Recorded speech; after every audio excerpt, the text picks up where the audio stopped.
Capítulo 1. O espaço sagrado e a sacralização do mundo. Homogeneidade espacial e hierofania. Para o homem religioso, o espaço não é homogêneo. O espaço apresenta roturas, quebras. Há porções de espaço qualitativamente diferentes das outras. Não te aproximes daqui, disse o Senhor a Moisés. Tira as sandálias de teus pés, porque o lugar onde te encontras é uma terra santa.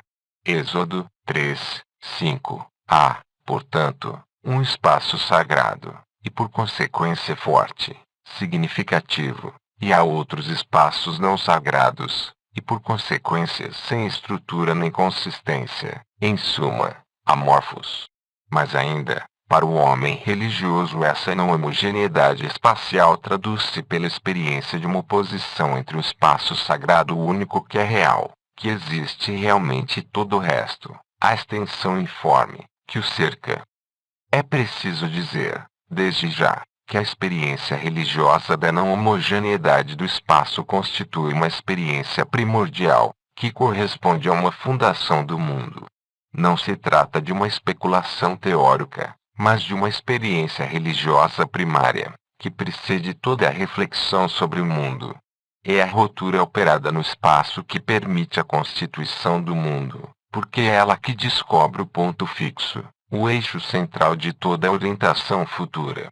Quando o sagrado se manifesta por uma hierofania qualquer, não só há rotura na homogeneidade do espaço, como também revelação de uma realidade absoluta, que se opõe à não-realidade da imensa extensão envolvente. A manifestação do sagrado funda ontologicamente o mundo. Na extensão homogênea e infinita onde não é possível nenhum ponto de referência, e onde, portanto, nenhuma orientação pode efetuar-se, a hierofania revela um ponto fixo absoluto, um centro. Vemos, portanto, em que medida é descoberta, ou seja, a revelação do espaço sagrado tem um valor existencial para o homem religioso, porque nada pode começar, nada se pode fazer sem uma orientação prévia e toda orientação implica a aquisição de um ponto fixo. É por essa razão que o homem religioso sempre se esforçou por estabelecer-se no centro do mundo. Para viver no mundo é preciso fundá-lo e nenhum mundo pode nascer no caos da homogeneidade da relatividade do espaço profano. A descoberta ou a projeção de um ponto fixo centro equivale à criação do mundo, e não tardaremos a citar exemplos que mostrarão, de maneira absolutamente clara, o valor cosmogônico da orientação ritual e da construção do espaço sagrado. Em contrapartida, para a experiência profana, o espaço é homogêneo e neutro. Nenhuma rotura diferencia qualitativamente as diversas partes de sua massa. O espaço geométrico pode ser cortado e delimitado seja em que direção for, mas sem nenhuma diferenciação qualitativa e, portanto, sem nenhuma orientação de sua própria estrutura. Basta que nos lembremos da definição do espaço dada por um clássico da geometria. Evidentemente, é preciso não confundir o conceito do espaço geométrico homogêneo e neutro com a experiência do espaço profano que se opõe à experiência do espaço sagrado, e que é a única que interessa ao nosso objetivo. O conceito do espaço homogêneo e a história desse conceito, pois foi adotado pelo pensamento filosófico e científico desde a antiguidade, constituem um problema completamente diferente, que não abordaremos aqui. O que interessa à nossa investigação é a experiência do espaço tal como é vivida pelo homem não religioso, quer dizer, por um homem que recusa a sacralidade do mundo, que assume unicamente uma existência profana, purificada de toda a pressuposição religiosa. É preciso acrescentar que uma tal existência profana jamais se encontra no estado puro.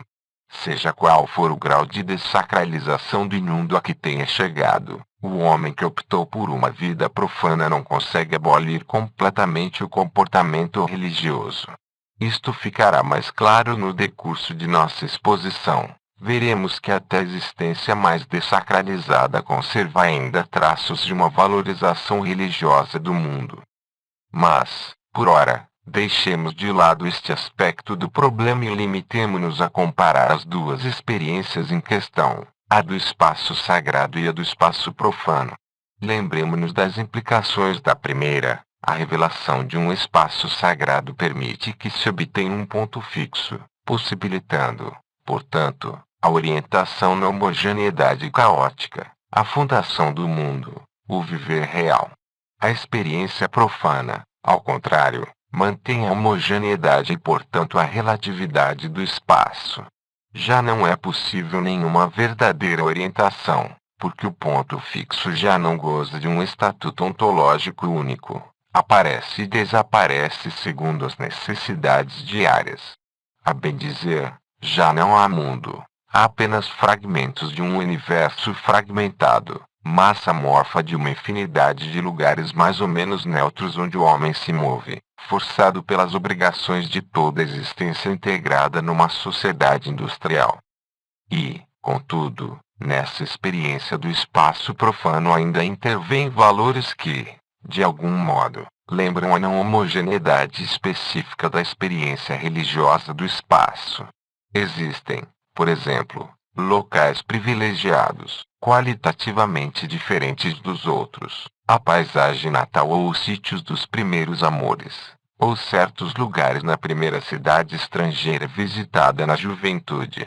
Todos esses locais guardam, mesmo para o homem mais francamente não religioso, uma qualidade excepcional, única. São os lugares sagrados do seu universo privado, como se neles um ser não religioso tivesse tido a revelação de uma outra realidade, diferente daquela de que participa em sua existência cotidiana. Conservemos esse exemplo de comportamento cripto-religioso do homem profano. No decurso de nosso trabalho, teremos ocasião de encontrar outros exemplos desse tipo de degradação e desacralização dos valores e comportamentos religiosos. Mais tarde nos daremos conta da sua significação profunda. Teofanias e sinais. A fim de pôr em evidência a não homogeneidade do espaço, tal qual ela é vivida pelo homem religioso, pode-se fazer apelo a qualquer religião. Escolhemos um exemplo ao alcance de todos, uma igreja, numa cidade moderna. Para um crente, essa igreja faz parte de um espaço diferente da rua onde ela se encontra. A porta que se abre para o interior da igreja significa, de fato, uma solução de continuidade. O limiar que separa os dois espaços indica ao mesmo tempo a distância entre os dois modos de ser, profano e religioso. O limiar é ao mesmo tempo o limite, a baliza, a fronteira que distingue e opõe dois mundos e o lugar paradoxal onde esses dois mundos se comunicam, onde se pode efetuar a passagem do mundo profano para o mundo sagrado. Uma função ritual análoga é transferida para o limiar das habitações humanas, e é por essa razão que este último goza de tanta importância. Numerosos ritos acompanham a passagem do limiar doméstico, reverências ou prosternações, toques devotados com a mão, etc. O limiar tem os seus guardiões, deuses e espíritos que proíbem a entrada tanto aos adversários humanos como às potências demoníacas e pestilenciais. E no limiar que se oferecem sacrifícios às divindades guardiãs. É também no limiar que certas culturas paleoorientais, Babilônia, Egito, Israel, situavam o julgamento. O limiar, a porta, mostra de uma maneira imediata e concreta a solução de continuidade do espaço, daí a sua grande importância religiosa, porque se trata de um símbolo e, ao mesmo tempo, de um veículo de passagem. Depois de tudo que acabamos de dizer, é fácil compreender por que a igreja participa de um espaço totalmente diferente daquele das aglomerações humanas que a rodeiam. No interior do recinto sagrado, o mundo profano é transcendido. Nos níveis mais arcaicos de cultura, essa possibilidade de transcendência exprime-se pelas diferentes imagens de uma abertura. Lá, no recinto sagrado, torna-se possível a comunicação com os deuses. Consequentemente, deve existir uma porta para o alto, por onde os deuses podem descer à terra e o homem pode subir simbolicamente ao céu. Assim acontece em numerosas religiões. O templo constitui, por assim dizer, uma abertura para o alto e assegura a comunicação com o mundo dos deuses. Todo espaço sagrado implica uma aerofania, uma irrupção do sagrado, o que tem como resultado destacar um território do meio cósmico que o envolve e o torna qualitativamente diferente. Quando, em Arã, Jacó viu em sonhos a escada que tocava aos céus e pela qual os anjos subiam e desciam, e ouviu o Senhor, que dizia, no cimo, Eu sou eterno, o Deus de Abraão, acordou tomado de temor e gritou, Quão terrível é este lugar! Em verdade aqui é casa de Deus, é aqui a porta dos céus. Agarrou a pedra de que fizera a cabeceira, erigiu um monumento e verteu o azeite sobre ela. A este lugar chamou Betel, que quer dizer casa de Deus. Gênesis 28, 12 a 19. O simbolismo implícito na expressão porta dos céus é rico e complexo. A teofania consagra um lugar pelo próprio fato de torná-lo aberto para o alto, ou seja, comunicante com o céu, ponto paradoxal de passagem de um modo de ser ao outro. Não tardaremos a encontrar exemplos ainda mais precisos, santuários que são portas dos deuses e, portanto, lugares de passagem entre o céu e a terra. Inúmeras vezes nem sequer há necessidade de uma teofania ou de uma aerofania propriamente ditas. Um sinal qualquer basta para indicar a sacralidade do lugar. Segundo a lenda, o morabito que fundou El Imel, no fim do século XVI parou, para passar a noite, perto da fonte e espetou uma vara na terra. No dia seguinte, querendo retomá-la a fim de continuar seu caminho, verificou que a vara lançara raízes e que tinham nascido rebentos. Ele viu nisso o indício da vontade de Deus e fixou sua morada nesse lugar. É que o sinal portador de significação religiosa introduz um elemento absoluto e põe fim à relatividade e à confusão. Qualquer coisa que não pertence a este mundo manifestou-se de maneira apodítica, traçando desse modo uma orientação ou decidindo uma conduta. Quando não se manifesta sinal algum nas imediações, o homem provoca-o, pratica, por exemplo, uma espécie de evocatio com a ajuda de animais. São eles que mostram que lugar é suscetível de acolher o santuário ou a aldeia. Trata-se, em resumo, de uma evocação das formas ou figuras sagradas, tendo como objetivo imediato a orientação na homogeneidade do espaço. Pede-se um sinal para pôr fim à tensão provocada pela relatividade e ansiedade alimentada pela desorientação. Em suma, para encontrar um ponto de apoio absoluto. Um exemplo, persegue-se um animal feroz e, no lugar onde o matam, eleva-se o santuário, ou então põe-se em liberdade um animal doméstico, um touro, por exemplo. Procuram-no alguns dias depois e sacrificam-no ali mesmo onde o encontraram.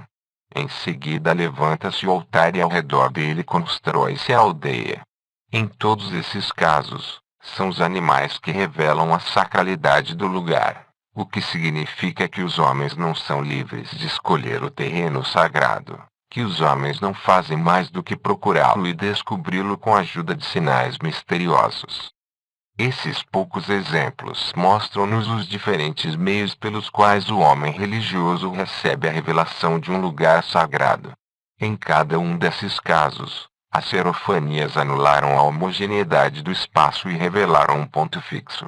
Mas, visto que o homem religioso só consegue viver numa atmosfera impregnada do sagrado, é preciso que tenhamos em conta uma quantidade de técnicas destinadas a consagrarem-lhe o espaço. Como vimos, o sagrado é o real por excelência, ao mesmo tempo poder, eficiência, fonte de vida e fecundidade. O desejo do homem religioso de viver no sagrado equivale, de fato, ao seu desejo de se situar na realidade objetiva, de não se deixar paralisar pela relatividade sem fim das experiências puramente subjetivas, de viver num mundo real e eficiente e não numa ilusão. Esse comportamento verifica-se em todos os planos da sua existência, mas é evidente no desejo do homem religioso de mover-se unicamente num mundo santificado, quer dizer, num espaço sagrado.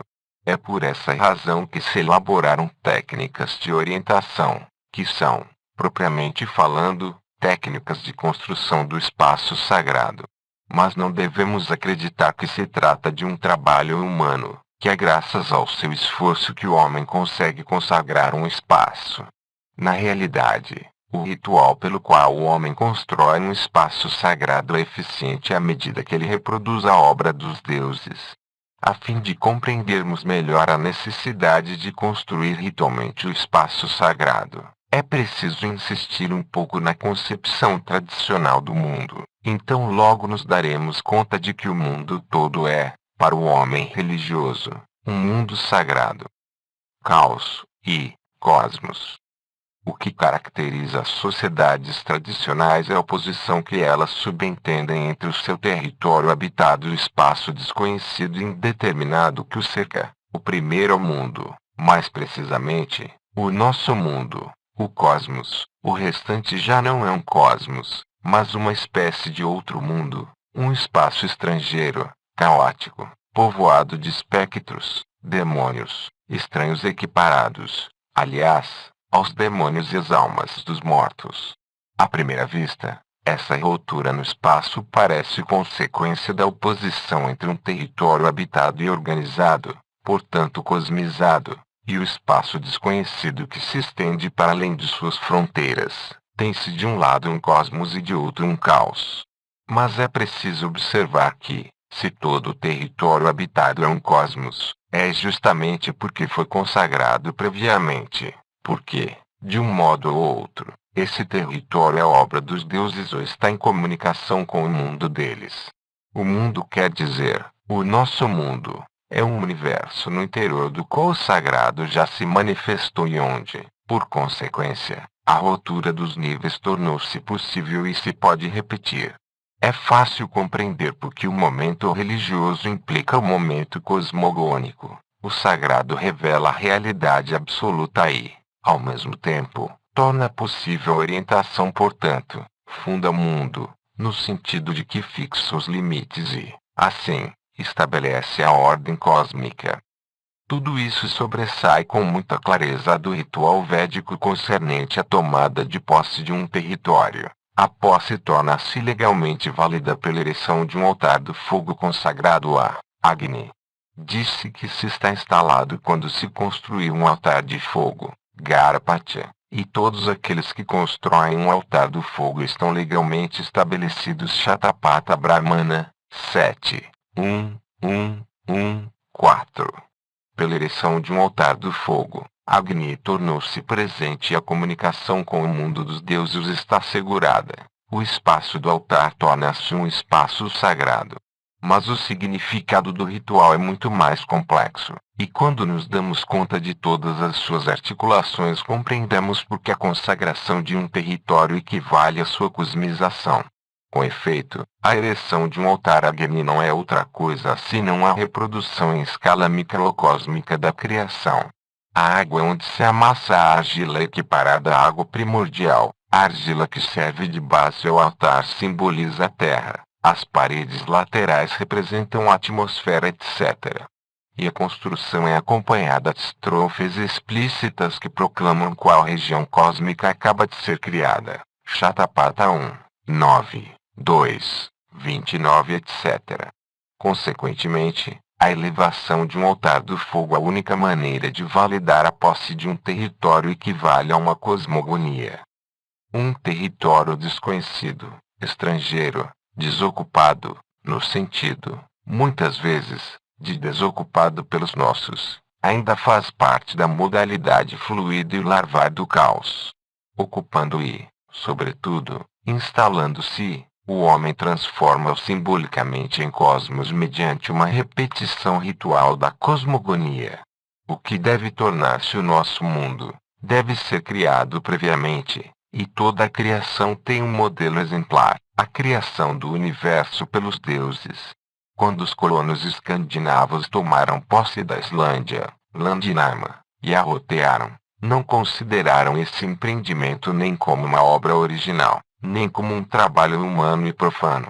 Para eles, seu trabalho não era mais do que a repetição de um ato primordial, a transformação do caos em cosmos, pelo ato divino da criação. Trabalhando a terra desértica, repetiam de fato o ato dos deuses que haviam organizado o caos, dando-lhe uma estrutura, formas e normas.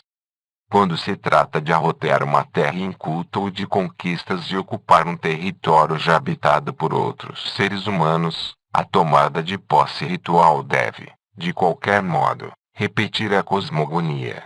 Porque, da perspectiva das sociedades arcaicas, tudo o que não é o nosso mundo não é ainda um mundo. Não se faz nosso um território senão criando-o de novo, quer dizer, consagrando-o. Esse comportamento religioso em relação a terras desconhecidas prolongou-se, mesmo no Ocidente, até a aurora dos tempos modernos. Os conquistadores espanhóis e portugueses tomavam posse, em nome de Jesus Cristo, dos territórios que haviam descoberto e conquistado. A ereção da cruz equivalia à consagração da região e, portanto, de certo modo, a um novo nascimento. Porque, pelo Cristo, passaram as coisas velhas, eis que tudo se fez novo. E Coríntios 5:17. A terra recentemente descoberta era renovada, recriada pela cruz. Consagração de um lugar, repetição da cosmogonia. É importante compreender que a cosmização dos territórios desconhecidos é sempre uma consagração, organizando um espaço, reitera-se a obra exemplar dos deuses. A relação íntima entre cosmização e consagração atesta-se já aos níveis elementares de cultura, por exemplo entre os nômades australianos cuja economia se encontra ainda no estágio da colheita e da caça miúda. Segundo as tradições dos Ashilpa, uma tribo Arunta, o ser divino Numbakula cosmizou, nos tempos míticos, o futuro território da tribo, criou seu antepassado e fundou suas instituições. Do tronco de uma árvore da goma, Numbakula mudou o poste sagrado, Kauaua, e, depois de o ter ungido com sangue, trepou por ele e desapareceu no céu. Esse poste representa um eixo cósmico, pois foi à volta dele que o território se tornou habitável, transformou-se num mundo. Daí a importância do papel ritual do poste sagrado. Durante suas peregrinações, os Ashilpa transportam-no sempre consigo e escolhem a direção que devem seguir conforme a inclinação do poste. Isto permite que os Ashilpa, embora se desloquem continuamente, estejam sempre no seu mundo e, ao mesmo tempo, em comunicação com o céu, onde Numbakula desapareceu. Se o poste se quebra, é a catástrofe, é de certa maneira o fim do mundo, a regressão ao caos. Contam Spencer e Gillen que, tendo-se quebrado uma vez o poste sagrado, toda a tribo foi tomada de angústia. Seus membros vaguearam durante algum tempo e finalmente sentaram-se no chão e deixaram-se morrer. Esse exemplo ilustra admiravelmente, e a um só tempo, a função cosmológica do poste ritual e seu papel soteriológico. De um lado, o Kauaua reproduz o poste utilizado por Numbakula para cosmizar o mundo. De outro, é graças ao poste que os Ashilpa acreditam poder comunicar-se com o domínio celeste. Ora, a existência humana só é possível graças a essa comunicação permanente com o céu. O mundo dos Ashilpa só se torna realmente o mundo deles na medida em que reproduz o cosmos organizado e santificado por Numbakula. Não se pode viver sem uma abertura para o transcendente. Em outras palavras, não se pode viver no caos.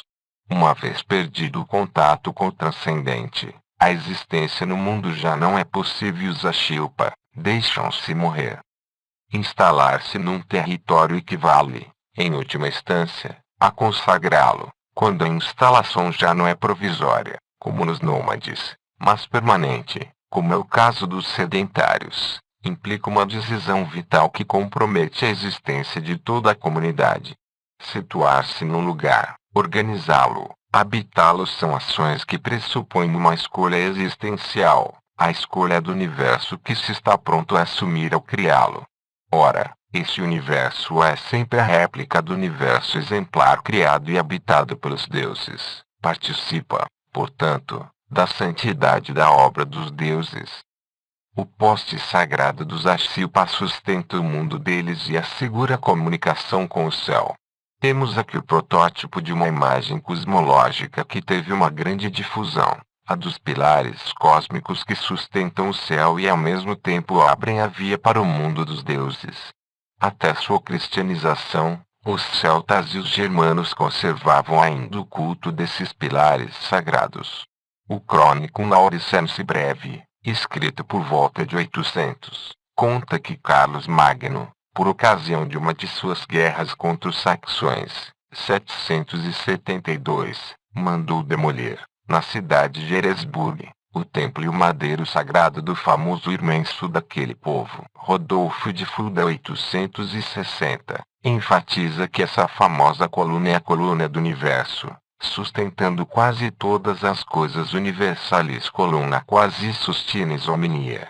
Encontra-se a mesma imagem cosmológica entre os romanos, Horácio, Odes, 111, 3, na Índia antiga onde se fala do Skamba, o pilar cósmico, Rigveda, 1, 105, 10, 89, 4, etc., e também entre os habitantes das Ilhas Canárias e em culturas tão afastadas como as do Kwakiutl, Colômbia Britânica, e a dos Nada de Flores, Indonésia. Os Kwakiutl acreditam que um poste de cobre atravessa os 3 níveis cósmicos, o mundo de baixo, a terra, o céu. No ponto onde o poste entra no céu encontra-se a porta do mundo do alto. A imagem visível desse pilar cósmico é, no céu, a Via Láctea. Mas essa obra dos deuses que é o universo é retomada e imitada pelos homens à escala deles. O Axis Mundi que se vê no céu, sob a forma da Via Láctea, tornou-se presente na casa cultual sob a forma de um poste sagrado. É um tronco de cedro de 10 a 12 metros de comprimento, do qual mais da metade sai pelo telhado da casa cultual. Esse pilar desempenha um papel capital nas cerimônias, ele que confere uma estrutura cósmica à casa. Nas canções rituais, a casa é chamada de Nosso Mundo, e os candidatos à iniciação, que habitam nela, proclamam: estou no centro do mundo. Estou perto do pilar do mundo, etc. A mesma assimilação do pilar cósmico ao poste sagrado, e da casa cultual ao universo, entre os nada de flores. O poste de sacrifício chama-se poste do céu, e acredita-se que o céu seja sustentado por ele. O centro do mundo. O grito do neófito Kwakiutl, estou no centro do mundo, revela a nós, de imediato, uma das mais profundas significações do espaço sagrado.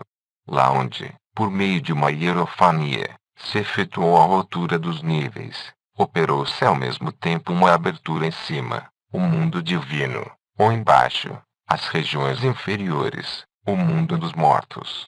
Os 3 níveis cósmicos terra, céu, regiões inferiores tornarão-se comunicantes.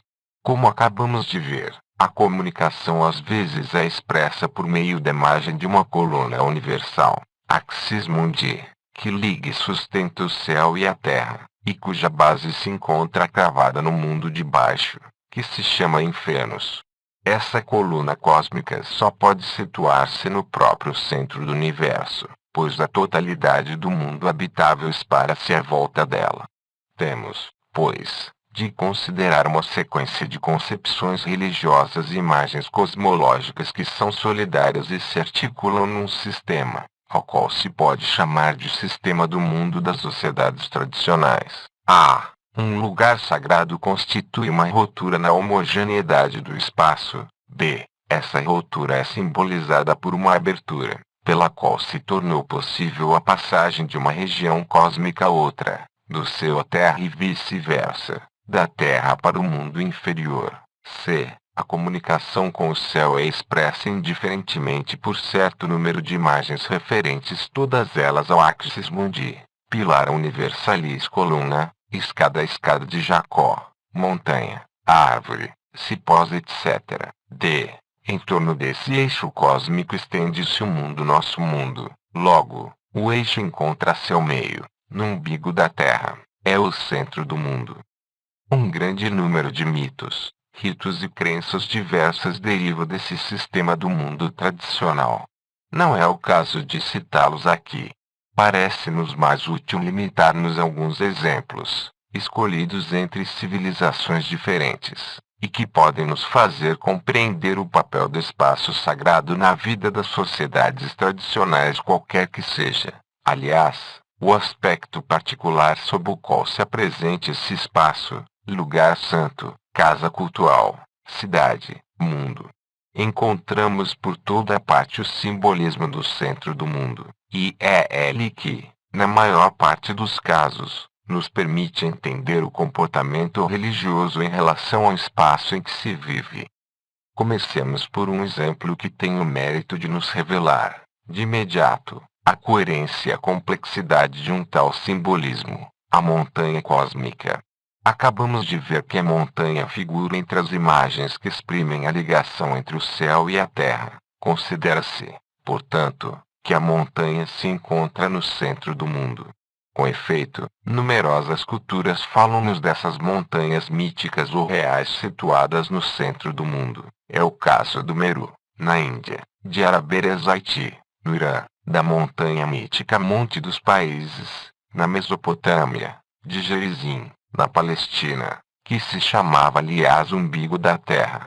Visto que a montanha sagrada é um axis mundi que liga a terra ao céu, ela toca de algum modo o céu e marca o ponto mais alto do mundo. Daí resulta, pois, que o território que a cerca, e que constitui o nosso mundo, é considerado como a região mais alta.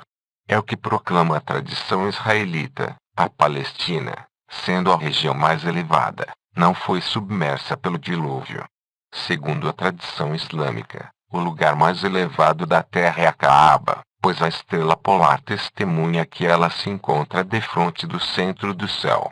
Para os cristãos, é o Gólgota que se encontra no cume da montanha cósmica. Todas essas crenças exprimem um mesmo sentimento, que é profundamente religioso.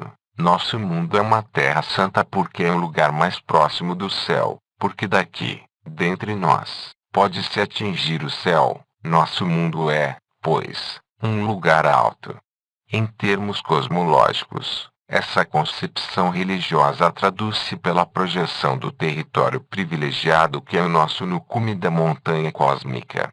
As especulações posteriores tiraram toda sorte de conclusões, por exemplo a que acabamos de ver a propósito da Palestina, que a Terra Santa não foi submersa pelo dilúvio. O mesmo simbolismo do centro explica outras séries de imagens cosmológicas e crenças religiosas, entre as quais vamos reter as mais importantes. A. As cidades santas e os santuários estão no centro do mundo. B. Os templos são réplicas da montanha cósmica e, consequentemente, constituem a ligação por excelência entre a terra e o céu. C. Os alicerces dos templos mergulham profundamente nas regiões inferiores. Alguns exemplos serão suficientes. Em seguida trataremos de integrar todos esses diversos aspectos de um mesmo simbolismo. Veremos então mais claramente como são coerentes essas concepções tradicionais do mundo. A capital do soberano chinês perfeito encontra-se no centro do mundo. Aí, no dia do solstício do verão, ao meio-dia, o gnomo não deve ter sombras. É surpreendente encontrar o mesmo simbolismo aplicado ao Templo de Jerusalém. O rochedo sobre o qual se erguia o templo era o umbigo da terra. O peregrino islandês Nicolau de Tevera, que visitara Jerusalém no século XIII, escreveu acerca do Santo Sepulcro. É ali o meio do mundo. Ali, no dia do solstício do verão, a luz do sol cai perpendicular do céu. A mesma concepção no Irã, a região iraniana, Ariano, Vajrayana, é o centro e o coração do mundo. Tal como o coração se encontra no meio do corpo, o país do Irã é mais precioso que todos os demais países porque está situado no meio do mundo. É por isso que a Jerusalém dos iranianos, por se encontrar no centro do mundo, era reputada como o lugar original do poder real e, ao mesmo tempo, a cidade onde Zaratustra, nascer, quanto à assimilação dos templos às montanhas cósmicas e a sua função de ligação entre a terra e o céu, testemunham nos próprios nomes das torres e dos santuários babilônios. Chamam-se Monte da Casa, Casa do Monte de todas as terras, Monte das Tempestades, ligação entre o céu e a terra, etc. A Ziggurat era, propriamente falando, uma montanha cósmica. Os 7 andares representavam 7 seus planetários. Subindo-os, o sacerdote ascendia ao cume do universo. Um simbolismo análogo explica a enorme construção do Templo de Barabudur, em Java, erigido como uma montanha artificial. Sua escalada equivale a uma viagem estântica ao centro do mundo. Atingindo o terraço superior, o peregrino realiza uma rotura de nível, penetra numa região pura, que transcende o mundo profano. Dunaki, ligação entre o céu e a terra, era um nome que se aplicava a vários santuários babilônios, em Nippur, Larsa, Sippar, etc. Babilônia tinha inúmeros nomes, entre os quais Casa da Base do Céu e da Terra, ligação entre o céu e a terra. Mas é ainda em Babilônia que se fazia a ligação entre a terra e as regiões inferiores, porque a cidade havia sido construída sobre Babapsu, a porta de Apsu, designando Apsá as águas do caos anterior à criação. Encontra-se a mesma tradição entre os hebreus. O rochedo do Templo de Jerusalém penetrava profundamente o Tebom, o equivalente hebraico de Apsu. E tal como na Babilônia havia a porta de Apsu, o rochedo do Templo de Jerusalém tapava a boca de Tebom.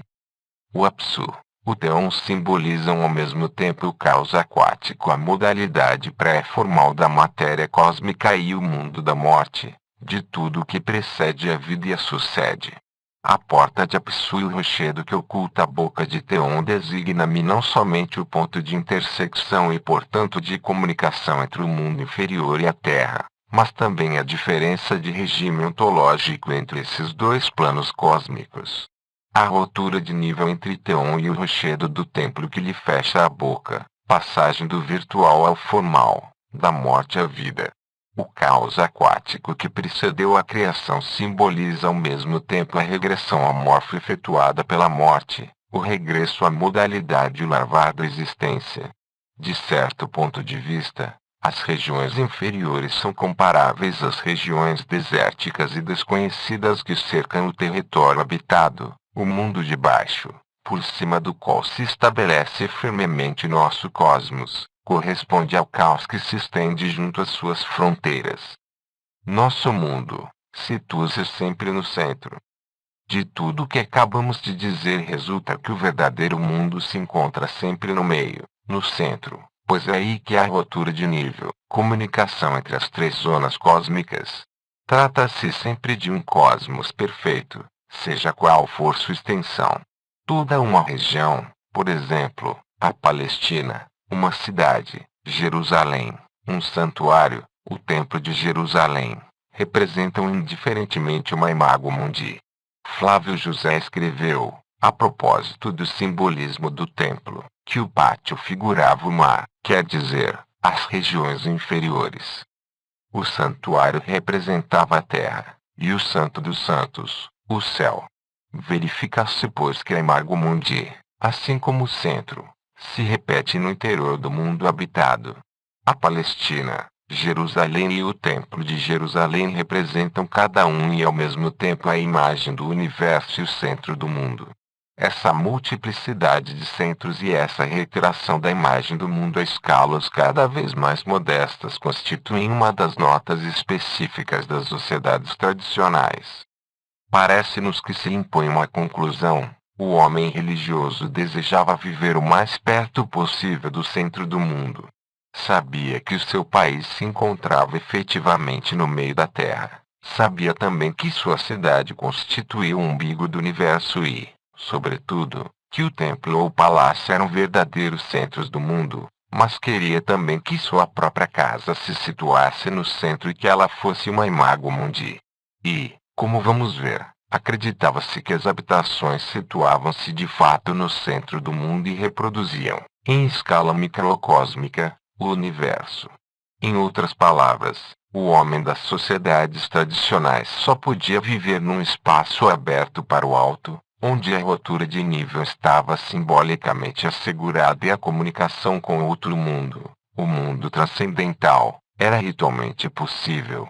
O santuário, o centro por excelência, estava ali, perto dele, na sua cidade, e a comunicação com o mundo dos deuses era ali afiançada pela simples entrada no templo. Mas o homem religioso sentia a necessidade de viver sempre no centro, tal como os Ashilpa, que, como vimos, traziam sempre consigo o poste sagrado, o Oxismundi, a fim de não se afastarem do centro e permanecerem em comunicação com o mundo supraterrestre.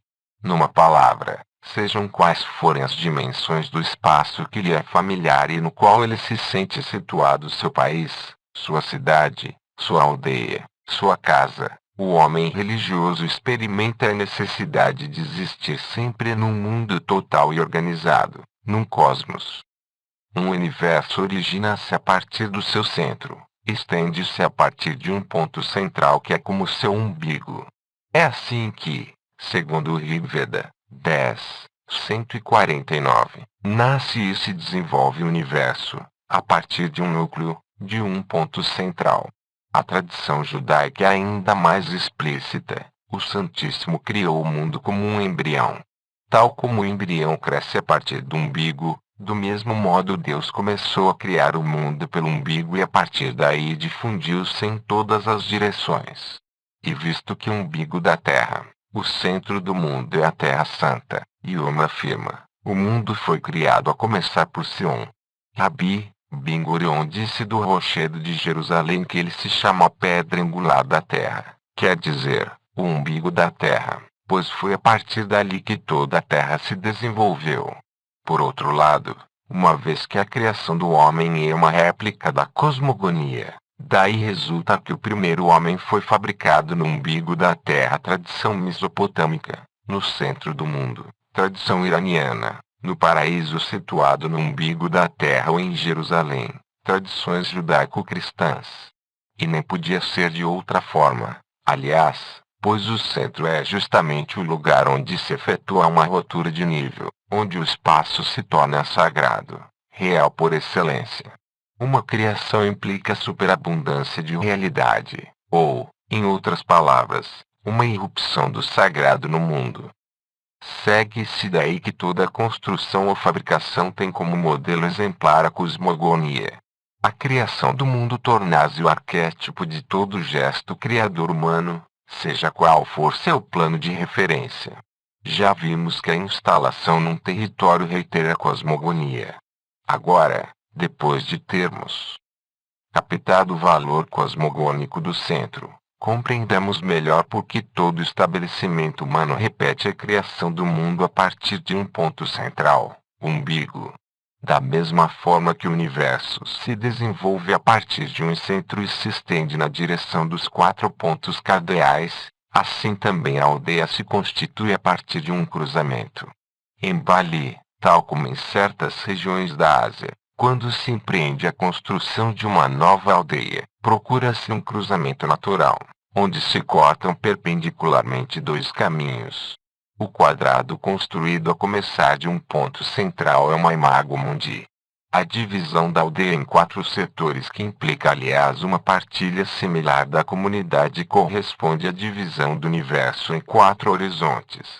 No meio da aldeia deixa-se muitas vezes um espaço vazio. Ali se erguerá mais tarde a casa cultual, cujo telhado representa simbolicamente o céu. Em alguns casos, o céu é indicado pelo cume de uma árvore ou pela imagem de uma montanha. Sobre o mesmo eixo perpendicular encontra-se, na outra extremidade, o mundo dos mortos, simbolizado por certos animais, serpente, crocodilo, etc., ou pelos ideogramas das Trevashi. O simbolismo cósmico da aldeia é retomado na estrutura do santuário ou da casa cultual. Em Varupem, na Nova Guiné, a casa dos homens encontra-se no meio da aldeia. O telhado representa a abóbada celeste. As 4 paredes correspondem às 4 direções do espaço. Em Seron, A pedra sagrada da aldeia simboliza o céu, e as 4 colunas de pedra que a sustentam encarnam os 4 pilares que sustentam o céu. Encontram-se concepções análogas entre as tribos algonquinas e Sioux. A cabana sagrada, onde se realizam as iniciações, representa o universo. O teto da cabana simboliza a cúpula celeste. O soalho representa a Terra. As 4 paredes, as 4 direções do espaço cósmico. A construção ritual do espaço é sublinhada por um triplo simbolismo. As 4 portas, as 4 janelas e as 4 cores significam os 4 pontos cardeais.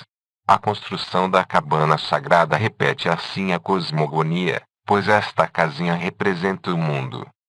Não é surpreendente encontrar uma concepção similar na Itália antiga entre os antigos germanos.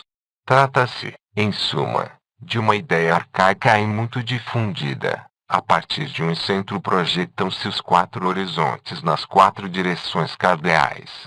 O mundo romano era uma fossa circular, dividida em 4. Era ao mesmo tempo a imagem do cosmos e o modelo exemplar do habitat humano. Sugeriu-se com razão que a Roma quadrada deve ser entendida não como tendo a forma de um quadrado, mas como sendo dividida em 4. O mundus era evidentemente equiparado ao ompalos, ao umbigo da terra. A cidade, urbis, situava-se no meio do abis terrarum. Demonstra-se, assim, que ideias similares explicam a estrutura das aldeias e das cidades germânicas. Em contextos culturais extremamente variados, reencontramos sempre o mesmo esquema cosmológico e a mesma encenação ritual. A instalação num território equivale à fundação de um mundo. Cidade, cosmos. Visto que nosso mundo é um cosmos, qualquer ataque exterior ameaça transformá-lo em caos. E dado que nosso mundo foi fundado pela imitação da obra exemplar dos deuses, a cosmogonia, os adversários que o atacam são equiparados aos inimigos dos deuses, aos demônios.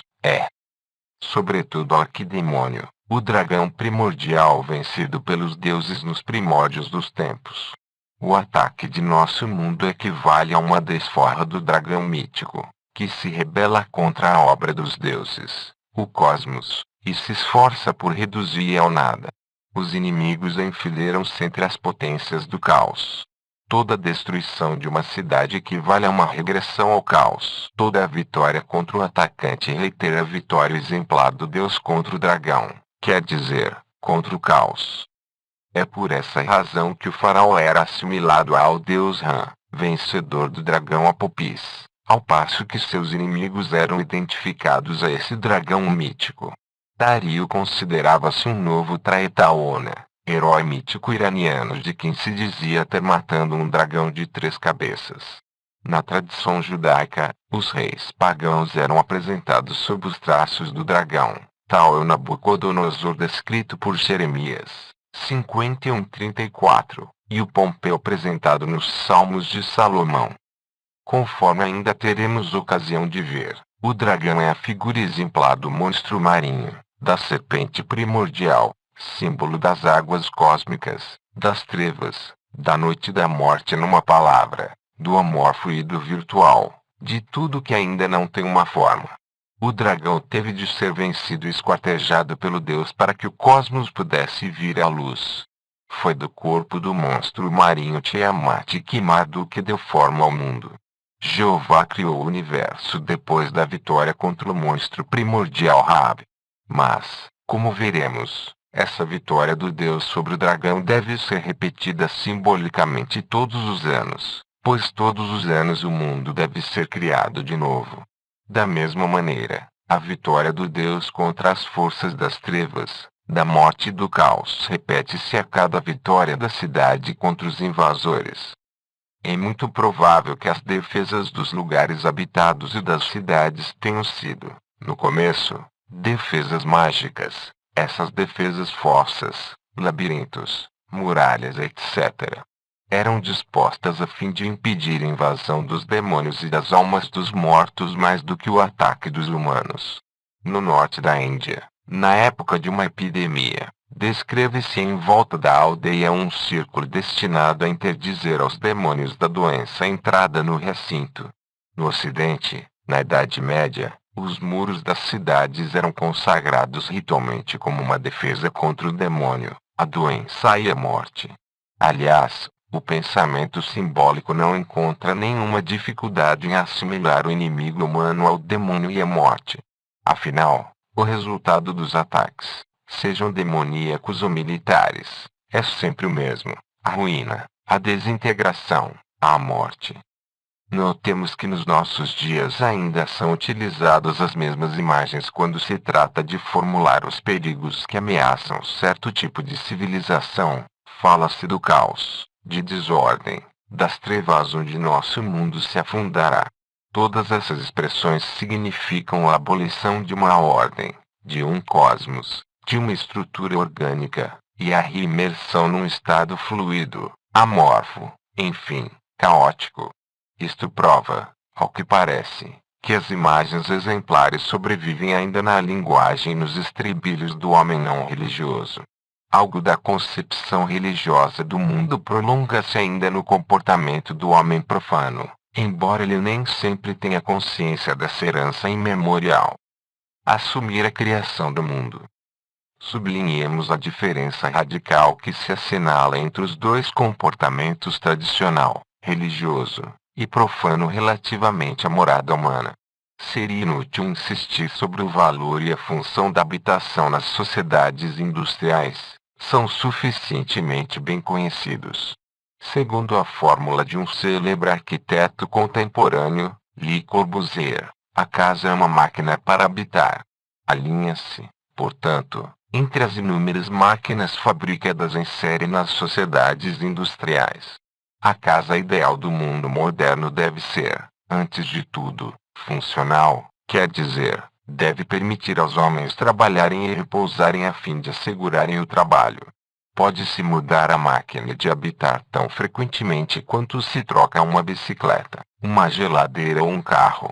Pode-se, igualmente, mudar da cidade ou província natais, sem nenhum outro inconveniente além daquele que decorre da mudança de clima. Não cabe no nosso tema descrever a história da lenta desacralização da morada humana. Esse processo faz parte integrante da gigantesca transformação do mundo assumida pelas sociedades industriais, transformação que se tornou possível pela desacralização do cosmos, a partir do pensamento científico e, sobretudo, das descobertas sensacionais da física e da química. Mais tarde, teremos ocasião de indagar se essa secularização da natureza é realmente definitiva, se não há nenhuma possibilidade, para o homem não religioso, de reencontrar a dimensão sagrada da existência no mundo. Como acabamos de ver, e como veremos ainda melhor nas páginas seguintes, algumas imagens tradicionais, alguns traços da conduta do homem arcaico persistem ainda no estado de sobrevivências, mesmo nas sociedades mais industrializadas. Mas o que nos interessa no momento é mostrar, no estado puro, o comportamento religioso em relação à habitação e esclarecer a concepção do mundo que ele implica. Instalar-se num território, construir uma morada, pede, conforme vimos, uma decisão vital, tanto para a comunidade como para o indivíduo. Trata-se de assumir a criação do mundo que se escolheu habitar. É preciso, pois, imitar a obra dos deuses, a cosmogonia. Mas isso nem sempre é fácil de fazer, pois existem também cosmogonias trágicas, sangrentas. Como imitador dos gestos divinos, o homem deve reiterá-las. Se os deuses tiveram de espancar e esquartejar um monstro marinho ou um ser primordial para poderem criar a partir dele o mundo, o homem, por sua vez, deve imitar essa ação quando constrói seu mundo próprio, a cidade ou a casa. Daí a necessidade de sacrifícios sangrentos ou simbólicos por ocasião das construções, as inúmeras formas de Balopfer, acerca do qual teremos ocasião de dizer mais tarde algumas palavras. Seja qual for a estrutura de uma sociedade tradicional, seja uma sociedade de caçadores, pastores, agricultores, ou uma sociedade que já se encontre no estágio da civilização urbana. A habitação é sempre santificada, pois constitui uma imago mundi, e o mundo é uma criação divina. Mas existem várias maneiras de equiparar a morada ao cosmos, justamente porque existem vários tipos de cosmogonia. Para nosso propósito, basta nos distinguir dois meios de transformar ritualmente a morada, tanto o território como a casa, em cosmos, quer dizer, de lhe conferir o valor de imago mundi, assimilando ao cosmos pela projeção dos quatro horizontes a partir de um ponto central, quando se trate de uma aldeia, ou pela instalação simbólica do axis mundi quando se trate da habitação familiar. Repetindo, mediante um ritual de construção, o ato exemplar dos deuses, graças ao qual o mundo tomou o nascimento do corpo de um dragão marinho ou de um gigante primordial. Não nos incumbe discutir aqui a diferença radical de concepção do mundo entre esses dois meios de santificar a morada, nem seus pressupostos histórico-culturais.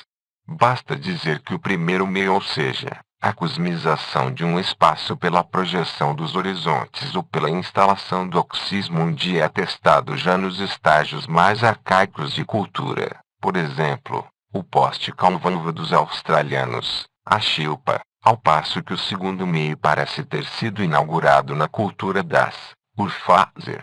O que interessa a nossa investigação é o fato de que, em todas as culturas tradicionais, a habitação comporta um aspecto sagrado pelo próprio fato de refletir o mundo. Com efeito, a morada das populações primitivas árticas, norte-americanas e norte-asiáticas apresenta um poste central que é assimilado ao axis mundi, quer dizer, ao pilar cósmico, a árvore do mundo, que, como vimos, ligam a terra ao céu. Em outras palavras, na própria estrutura da habitação revela-se o simbolismo cósmico. A casa é uma imago mundi. O céu é concebido como uma imensa tenda sustentada por um pilar central. A estaca da tenda ou o poste central da casa são assimilados aos pilares do mundo e designados por este nome. Esse poste central tem um papel ritual importante. É na sua base que tem lugar os sacrifícios em honra do Ser Supremo Celestial. O mesmo simbolismo conservou-se entre os pastores criadores de gado da Ásia Central, mas, como a habitação de teto cônico com pilar central foi substituída aqui pela aorte, a função mítico-ritual do pilar é atribuída à abertura superior de evacuação da fumaça. Tal como o poste, igual ao axis mundi, a árvore desprovida de ramos cujo cimo sai pela abertura superior da aorte, e que simboliza a árvore cósmica, é concebida como uma escada que conduz ao céu. Os xamãs trepam por ela na sua viagem celeste. E é pela abertura superior que saem os xamãs.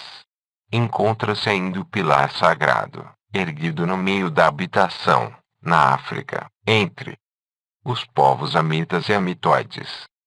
Concluindo, toda morada situa-se perto do axis mundi, pois o homem religioso só pode viver implantado na realidade absoluta. Cosmogonia, Ibaofer.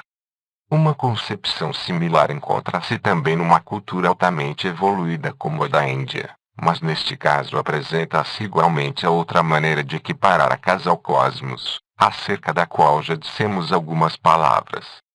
Com efeito, antes de os pedreiros colocarem a primeira pedra, o astrólogo indica-lhes o ponto dos alicerces que se situa acima da serpente que sustenta o mundo. Um mestre de obras talha uma estaca e a enterra no solo, exatamente no ponto designado, a fim de fixar bem a cabeça da serpente.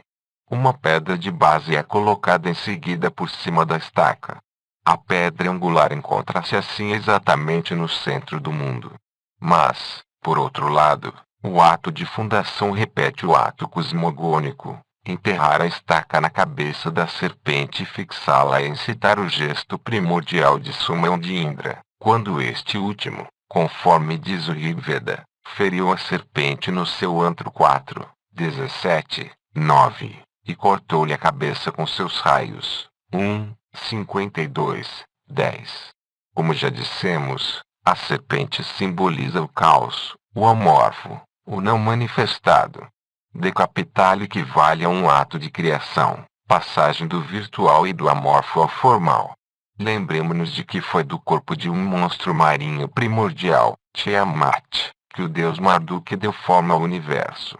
Essa vitória era simbolicamente reiterada todos os anos, visto que todos os anos se renovava o cosmos.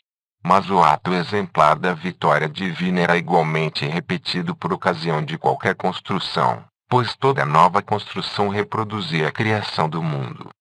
Esse segundo tipo de cosmogonia é muito mais complexo e não faremos aqui mais do que esboçá-lo. Mas é importante mencioná-lo porque, em última instância, é uma tal cosmogonia que se relacionam às inúmeras formas do bom-ver. Este não é, em suma, mais do que uma imitação, muitas vezes simbólica, do sacrifício primordial que o deu nascimento ao mundo. Com efeito, a partir de um determinado tipo de cultura, o mito cosmogônico explica a criação pela morte de um gigante, Ymir na mitologia germânica, Purusa na mitologia indiana, Penaku na China. Seus órgãos dão nascimento às diferentes regiões cósmicas. Segundo outros grupos de mitos, não é somente o cosmos que nasce na sequência da imolação de um ser primordial e da sua própria substância, mas também as plantas alimentares, as raças humanas ou as diferentes classes sociais. É desse tipo de mitos cosmogônicos que dependem os balofer. Sabe-se que, para durar, uma construção casa, templo, obra técnica, etc., deve ser animada, quer dizer, receber uma vida e uma alma. O traslado da alma só é possível mediante um sacrifício sangrento. A história das religiões, a etnologia, o folclore apresentam inúmeras formas de balofer, isto é, sacrifícios sangrentos ou simbólicos em proveito de uma construção. No sudeste da Europa, esses ritos e crenças deram origem a admiráveis baladas populares, que põem em cena o sacrifício da mulher do mestre de obras, para que se possa acabar uma construção. Por exemplo, as baladas da Ponte de Arta, na Grécia, do mosteiro Argege, na Romênia, da cidade de Scutari, na Iugoslávia, etc. Já dissemos bastante acerca do significado religioso da morada humana para que certas conclusões se imponham por si mesmas. Tal como a cidade ou santuário, a casa é santificada, em parte ou na totalidade, por um simbolismo ou um ritual cosmológicos. É por essa razão que se instalar em qualquer parte, construir uma aldeia ou simplesmente uma casa representa uma decisão grave, pois isso compromete a própria existência do homem. Trata-se, em suma, de criar seu próprio mundo e assumir a responsabilidade de mantê-lo e renová-lo. Não se muda de ânimo leve de morada, porque não é fácil abandonar seu mundo. A habitação não é um objeto, uma máquina para habitar. É o universo que o homem construiu para si imitando a criação exemplar dos deuses, a cosmogonia. Toda construção e toda inauguração de uma nova morada equivalem de certo modo a um novo começo, a uma nova vida. E todo começo repete o começo primordial, quando o universo viu pela primeira vez a luz do dia. Mesmo nas sociedades modernas, tão fortemente dessacralizadas, as festas e os regozijos que acompanham a instalação numa nova morada guardam ainda a reminiscência da exuberância festiva que marcava, outrora, o incipit vitae nova. Dado que a morada constitui uma imago mundi, ela se situa simbolicamente no centro do mundo. A multiplicidade, até mesmo a infinidade dos centros do mundo não traz quaisquer dificuldades para o pensamento religioso. Porque não se trata do espaço geométrico, mas de um espaço existencial e sagrado, que apresenta uma estrutura totalmente diferente que é suscetível de uma infinidade de roturas e, portanto, de comunicações com o transcendente. Vimos o significado cosmológico e o papel ritual da abertura superior nas diferentes formas de habitação. Em outras culturas, Esses significados cosmológicos e funções rituais são atribuídos à chaminé, igual orifício da fumaça, e a parte do teto que se encontra acima do ângulo sagrado e que se retira ou até se quebra, em caso de agonia prolongada. Quando nos ocuparmos da correspondência cosmos casa-corpo humano, teremos ocasião de mostrar o profundo significado desta rotura do telhado. Por ora, lembremos que os santuários mais antigos eram a céu aberto ou apresentavam uma abertura no teto. Era o olho da cúpula, simbolizando a rotura dos níveis, a comunicação com o transcendente. A arquitetura sacra não faz mais, portanto, do que retomar e desenvolver o simbolismo cosmológico já presente na estrutura das habitações primitivas. A habitação humana, por sua vez, fora precedida cronologicamente pelo lugar santo provisório, pelo espaço provisoriamente consagrado e cosmizado. Lembremos os australianos a Shilpa. Isso é o mesmo que dizer que todos os símbolos e rituais concernentes aos templos, às cidades e às casas derivam, em última instância, da experiência primária, do espaço sagrado.